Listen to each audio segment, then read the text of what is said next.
فلا هادي له ونشهد أن سيدنا وسندنا وحبيبنا وقريبنا ومولانا محمدا عبده ورسوله الذي أرسله بالحق بشيرا ونذيرا وداعيا إلى الله بإذنه وسراجا منيرا فقد قال الله تعالى في كلامه المجيد وفرقانه الحميد সকলেই জবান খুলে সমস্যার উচ্চ কণ্ঠে আমার সাথে পড়ুন আউযু বিল্লাহি মিনাশ শাইতানির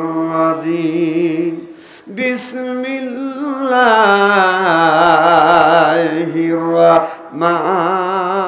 রাহমানির রহিম ইয়াসিন ওয়াল কুরআনিল হাকিম ইন্নাকা লামিনাল মুরসালিন وقال تعالى في شأن رسول الله صلى الله عليه وسلم إن الله وملائكته يصلون على النبي يا أيها الذين آمنوا صلوا عليه وسلموا تسليما اللهم على آل سيدنا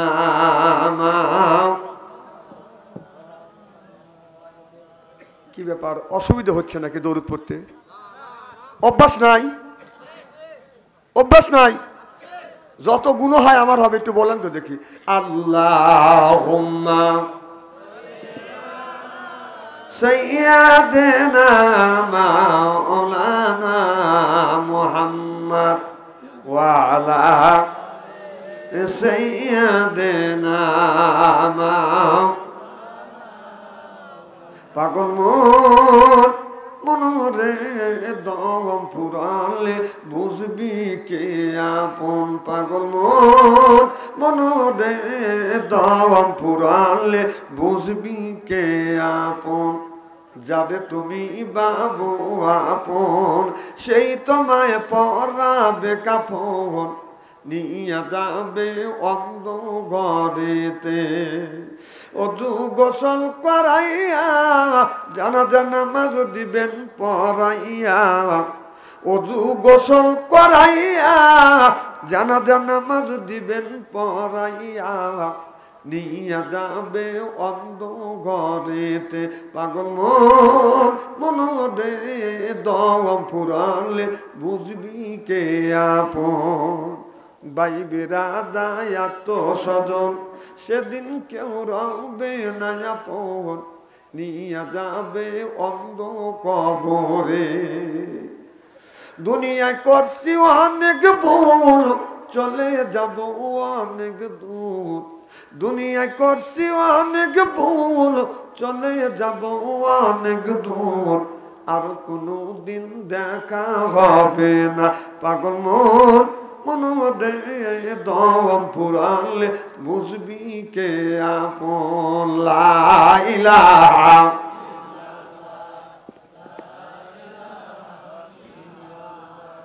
লা ইলাহা মাঝখানে ফাঁকা জায়গা পুরো করে বসেন লা ইলাহা এই পিছন থেকে বাবা একটু আগে আসো তো বাবা ফাঁকা জায়গা পুরো করো লা ইলাহা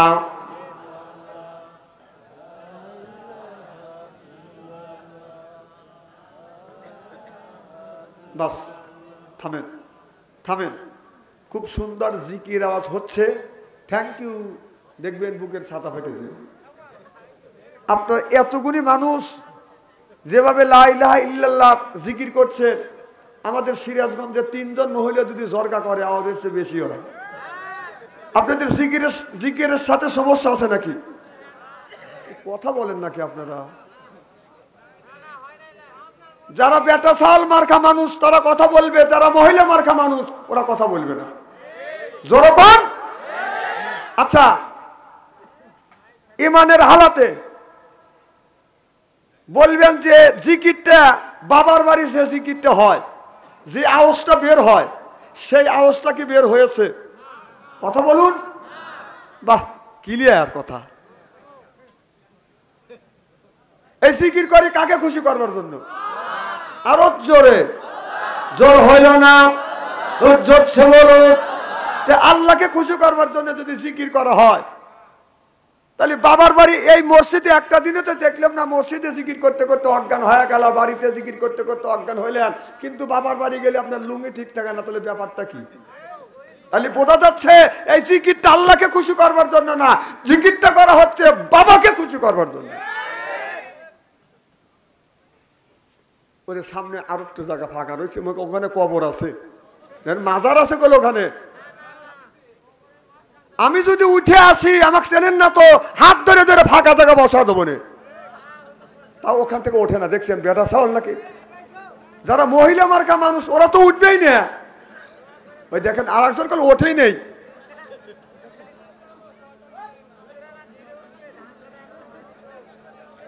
আচ্ছা, জিকির করুন লা ইলাহা লা ইলাহা।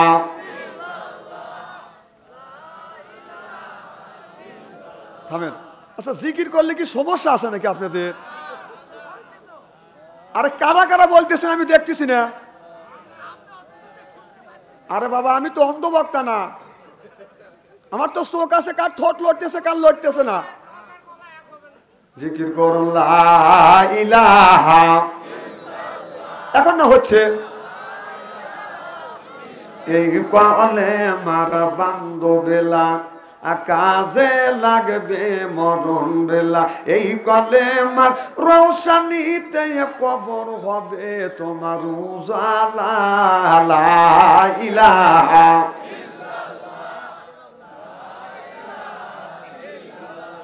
লা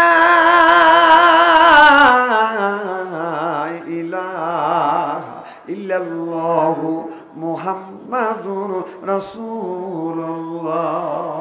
সকলে পড়ুন সাল্লাল্লাহু আলাইহি। পারুল জামে মসজিদের উন্নতি কল্পে ৬তম ওয়াজ মাহফিল। আজকের জালসার সম্মানিত সভাপতি সাহেব জনাব মোহাম্মদ মেহেদি হাসান কিনু মন্ডল সাহেব, বারাকাল্লাহু ফি হায়াতি, সকলে কোন আমিন।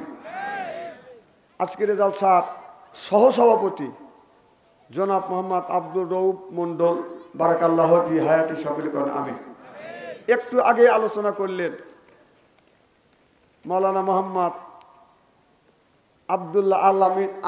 আব্দুল্লাহ আল মাসুদ সাহেব, বারাকাল্লাহু ফি হায়াতি, সকলে কোন আমিন। সর্বকালীন সর্বযুগের শ্রেষ্ঠ সন্তানেরা হযরত উলামায়ে কিরাম, যাদের দ্বারা ইসলাম প্রতিষ্ঠিত হয়েছে, এখনো আছে, ভবিষ্যতেও, জোরে বলুন ভবিষ্যতেও, আলেম সহ দিনদার পরহেজগার আল্লাহওয়ালা ভাইয়েরা পর্দার অন্তর আড়ালে এ মাহফিল শুনবার জন্য পর্দা করে বসে আছেন। আমার পর্দা নিশিমা তার মুকুটমা ও বোনেরা, আমার ছোট্ট চেনহের ছোট্ট ভাইয়েরা, সমবয়সী চেনহের সমবয়সী বন্ধু, আমার মুরব্বী বাবাদিরা, সকলের উপরে রইল আমার আন্তরিক অভিনন্দন। সর্বপ্রথম সেই মহান আল্লাহ তাআলার লক্ষ কোটি শুকর এবং প্রশংসিত, যিনি আপনাকে আমাকে মনোনীত করে কোরআনের মাহফিল বেহেশতের বাগানের মধ্যে আসা এবং বসার সুযোগ করে দিয়েছেন। তাতে আপনারা খুশি না বেজার? কম না বেশি? আচ্ছা, যারা এখনো আসতে পারেন না, শুয়ে পড়েছে অথবা বাহিরে ঘোরাফেরা করছে অথবা আসবে কি আসবে না এইরকম চিন্তা ভাবনা করছে, ওনারা খুশি না বেজার? জোরে বলুন, জোরে বলুন। জি না, ওরাও খুশি। ওরাও বলতেছে যারা কোরআনের মাহফিলের মধ্যে গেছে ওরাই ঠকছে, ও ঘুম পাড়তেছে, ওই দিচ্ছে। আমি বলি তোর বাপ দাদা 14 গোষ্ঠী কোনোদিন ঘুম পারে নাই, ঘুম পারে আল্লাহ থেকে ঘুম পারবেন। কারণ কোরআনের একটা হক আছে, মাহফিলের একটা হক আছে, এলাকাবাসীর একটা হক আছে, আলেম ওলামার হক আছে। হক তুমি নষ্ট করেছো, তার জন্য আল্লাহর কাছে জবাবদিহিতা করতে হবে। চিল্লি বলো ঠিক কিনা? এখন তাকবীর দেওয়া লাগবে না, বউ যখন মার্কেটে যাবে তখন তাকবীর দিয়ে খেপা জানি লিয়েন না মাক। তাকবীর দিলে বেটা সালার মতো তাকবীর দিতে হবে।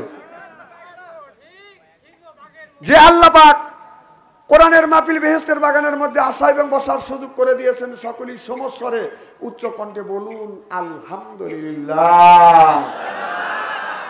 মানবতা মুক্তিদূত আখিরি নবী এমন একজন নবীর উম্মত করে পাঠাইছেন, এই নবী উম্মতের ব্যাপারে হা বলে হালাল হতো, না বললে হারাম হতো, পা ফেললে আরশে আজিমে চলে যেত। সুবহানাল্লাহ। সেই নবীর উম্মত, আমার নবীর দাম আর মর্যাদা আমাদের চাইতে একেবারেই কিন্তু কম না। এই নবীর উম্মতকে যদি আল্লাহ দোজখে দেয়, নবী আমার শাহাদত আঙ্গুল ইশারা করে বলবে, ইয়ে আল্লাহ, তোমার যেই বান্দাকে জাহান্নামে দিচ্ছ, তোমার ওই বান্দা হলো আমার দলের লোক, আমার দলের কর্মী। আল্লাহ বলবে, ফেরেশতা দাঁড়াও, আমার যেই বান্দাকে জাহান্নামে নিয়ে যাচ্ছ, ওই বান্দা হচ্ছে আমার বন্ধুর দলের লোক, আমার বন্ধুর দলের কর্মী। আমি আল্লাহ আমার অর্ডার ক্যান্সেল করে পুনরায় অর্ডার দিলাম, জাহান্নাম নয় জান্নাত পর্যন্ত পৌঁছাবে। সেই নবীর দল করার জন্য কারা কারা রাজি? তারাই শুধু দুই হাত টান টান করে তাকবীরুল্লাহর সাথে দেখান তো দেখি, হাত নামা। এই মুহূর্তে হয়ে গেলাম আমরা নবীর দলের লোক, নবীর দলের কর্মী। দুনিয়ায় যতগুলি নেতা আছে প্রত্যেকটা নেতার কর্মী, নেতাকে জানাই ওয়েলকাম, স্বাগত, শুভেচ্ছা। আমরা বাংলার জমিনে বসে নওগাঁ জেলা কি থানা, এটা মহাদেবপুর থানা, বসে নবীর প্রতি জানাই লক্ষ কোটি দুরূদ ও সালাম। সকলেই পড়ুন সাল্লাল্লাহু আলাইহি ওয়াসাল্লাম। সর্বপ্রথম জানতেছে আমার ভাইরা, আপনারা সকলে ভালো আছেন? আল্লাহ আপনাদের দয়া আমাকে সুস্থভাবে সহিভাবে আপনাদের সামনে উপস্থিত করেছেন। তবে আপনাদের পবিত্র জবান থেকে এ গুণগান বাদশা আনসারীর জন্য খাস করে দোয়া করুন। অল্প সময় হলেও যেন কোরআন আর হাদিস থেকে বাস্তব ভিত্তিক দু চারটি কথা আমার মুনিপ, আমার রব, আমার সৃষ্টিকর্তা, আমার বিধানদাতা, আমার রিজিকদাতা আমার জবান থেকে যেন বের করে দেয়। সকলে কোন আমিন। আর একটিবার বলুন, একটু জোরে বলুন। আমি আপনাদের কাছ থেকে দোয়া চেয়ে নিয়ে আপনাদের সার্বিক আর মঙ্গল কামনা করে আলোচনা শুরু করছি ইনশাআল্লাহ। এটা বেহেশতের বাগান, কোরআনের মাহফিল, রসুল বলেছে। এটা কি কোনো সন্দেহ আছে? যখন আছে, আল্লাহ বলেন ইজা কুরিয়াল কোরআনু ফাসতামিউ লাহু ওয়া আনসিতু হয়। সুবহানাল্লাহ। আমার ভাইরা আমার, আল্লাহর এক বন্ধু রহমত যদি কোনো হরিণের উপরে পড়ে, বেগুনা কস্তুরী আতরের মতন বাদাম সেন বের হয়। আর আল্লাহর এক বিন্দু রহমত যদি কোন হাতের উপরে পরে ওইটা হয় আপনার গজমতি। আল্লাহর এক বিন্দু রহমত যদি আপনার কোন সাপের মাথার উপরে পড়ে, এইটা হয় আপনার সাপের মণি। আল্লাহর এক বিন্দু রহমত যদি কোন মানুষের উপরে পড়ে, ওই মানুষটা হয় আল্লাহর ওলি। আল্লাহর ওলি লা আল্লাকুম তুরহামু।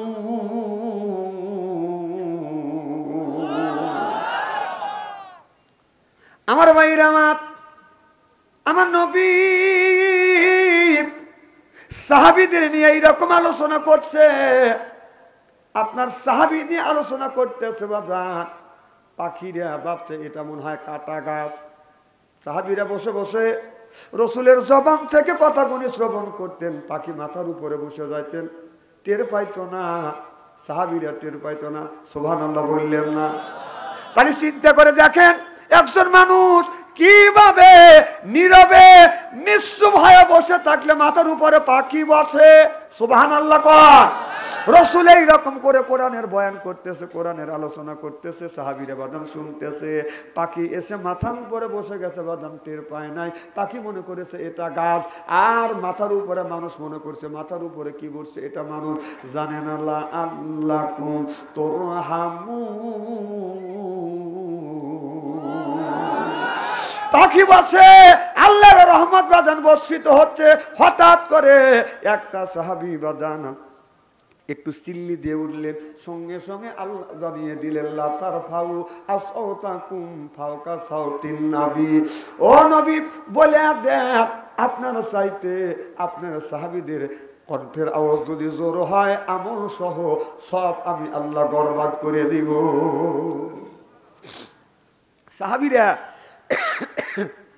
সাহাবীরা কথা বলতেন, নবী সাহেব কথা বলতেন, সাহাবীদের মাথার উপরে পাখি বসে যেত, তারা টের পাইতো না। আর আমরা মানুষ কোরআনের মাহফিলে আসলে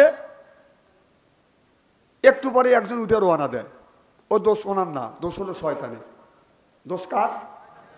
ও যখন উঠে চলে যায় তখন শয়তানও গেটের বাইরে বের করে থুয়ে আর একজনের কাছে ধরে ওর পাশে এসে কয় তোমার খালা তুবে চলে গেছে, তুমি একটু যাও। তখন ওটাও ওঠে। নামাজ কি ফরজ, নামাজ কি, নামাজ যেমন ফরজ, রোজা যেমন ফরজ, হজ যেমন ফরজ, কোরবানি যেমন ফরজ, আল্লাহর এই কোরআনের কথা শোনাও তেমন ফরজ। সুবহানাল্লাহ জোরে কর। যেমন নামাজের মধ্যে কোনো কথা বলা যায় না, ওদিকে দিক তাকান যায় না, যেটা ফরজ এটা ফরজ ইবাদত হচ্ছে। প্রত্যেকটা শ্বাস নিঃশ্বাসে 10-10টা করে নেকি দিচ্ছে কে? আর এই জায়গায় এসে কেন আপনারা উঠে যান? সবের চাইতে গজব বেশি হয়। এমনি কি অদিনে বৃষ্টি হয়? লাআল্লাকুম তুরহামুন। আল্লাহু আকবার বলেন। আমার ভাইরা আমার, শুধু এখানে না, যেই জায়গা কোরআনের কথা আলোচনা হবে ওই জায়গা বসে বসে বাদান শ্রবণ করবেন, আপনি নড়াচড়া করবেন না। আখিরে মোনাজাত করিয়া যদি আপনি এখান থেকে বাদাম যেতে পারেন, আল্লাহ বলে ফেরেশতারে চাইয়া দেখ আমার কত বান্দা চলে গেল, আর আমার এই বান্দা গেল না, কোরআন হাদিসের কথা শুনিয়া আখিরে মোনাজাত করে চলে গেল। ফেরেশতারে সাক্ষী থাক, আমি আল্লাহ আমার বান্দার জীবনের সব পিছনের গুনাহ মাফ করে দিলে, মাফ করে শুধু ক্ষান্ত হইলাম না, আপনার গুণগুণী আল্লাহ নেকির পরিণত করে দেয় কে? আরো জোরে। এই শক্তি আল্লাহর আছে না নাই? আমার ভাইরা আমার, আল্লাহ নবীকে বাদান পাঠাইলেন। আল্লাহর নবী দুনিয়ার বুকে এসে বাদান 3টা জিনিস ভালোবাসতেন। সর্বপ্রথম রসুল ভালোবাসতেন খুশবুকে, আতরকে, 2 নাম্বার মা জাতি, 3 নাম্বার নামাজ। সুবহানাল্লাহ বললেন না? তাহলে কয়টা জিনিস ভালোবাসছেন? আরো জোরে। 3টে জিনিস ভালোবাসছেন। সর্বপ্রথম ভাসলেন খুশবুকে, আতরকে। আচ্ছা আমি একটা প্রশ্ন করি, আপনারা বলুন আতর কোন জায়গা লাগান লাগে? হ্যাঁ, কোথায়? আচ্ছা আপনারা কি কেউ আতর লাগান নাই? হ্যাঁ, আমি জানি আপনারা বলবেন নাকে, কেউ বলবেন কানে, কেউ বলবেন দাড়ি। আল্লাহর কসম, কোরআন শরীফ ছুঁয়ে আমি শপথ করে বলতে পারি, আপনারা যেই সমস্ত জায়গা আতর লাগানোর কথা বলতেছেন, আল্লাহর কসম, আল্লাহর কসম, আল্লাহর নবী ওই জায়গা কোনোদিন বাদান আতর লাগান নাই। রাসূল বলেছে মান আহাব্বা সুন্নতি ফাকাদ আহাব্বানি ওয়া মান আহাব্বানি কানা মারি ফিল জান্নাহ। রাসূল বললেন আমার একটা সুন্নতকে কেউ যদি গিরিপ করে ধরে, আমি নবী কথা দিলাম সে যেন আমি নবী আমার সাথে একই জান্নাতে অবস্থান করিবে।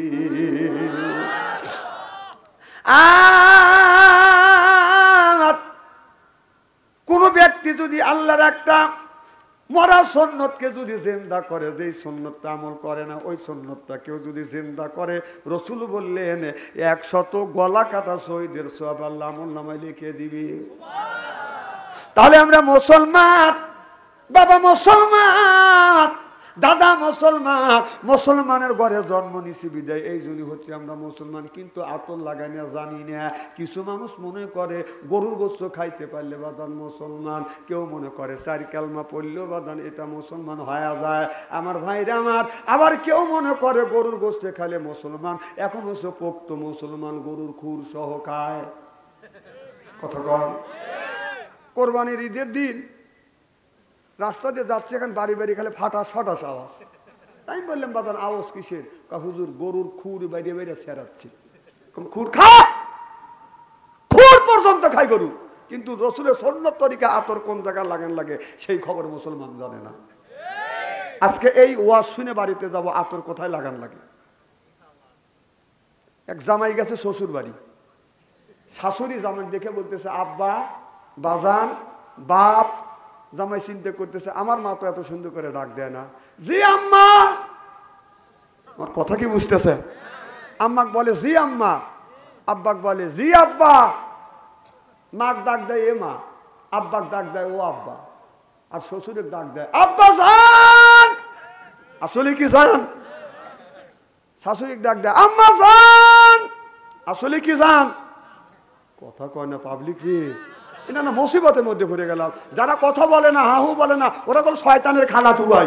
আমি কিন্তু চিনি। মাথা লড়ানোর লোক আমি দেখতে পারি না, মাথা লড়ানোর লোক হলো শয়তানের বড় ভাই।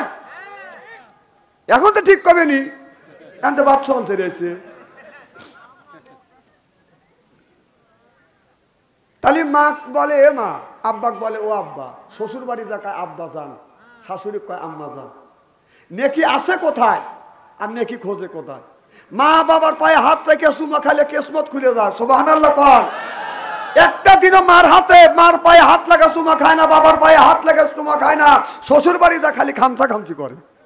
নেকি আছে কোথায় আর নেকি খোঁজে কোথায়? নেকি রইছে কোথায়? নেকি তালাশ করে কোথায়? কথা কর। সারাদিন খুঁজলে পাবে না, রাইট। তো জামাই বাড়িতে আসছে, শাশুড়ি বলতেছে বাবা দেশে পাঁচ কামলাও পাওয়া যাচ্ছে না, তোমার শ্বশুরের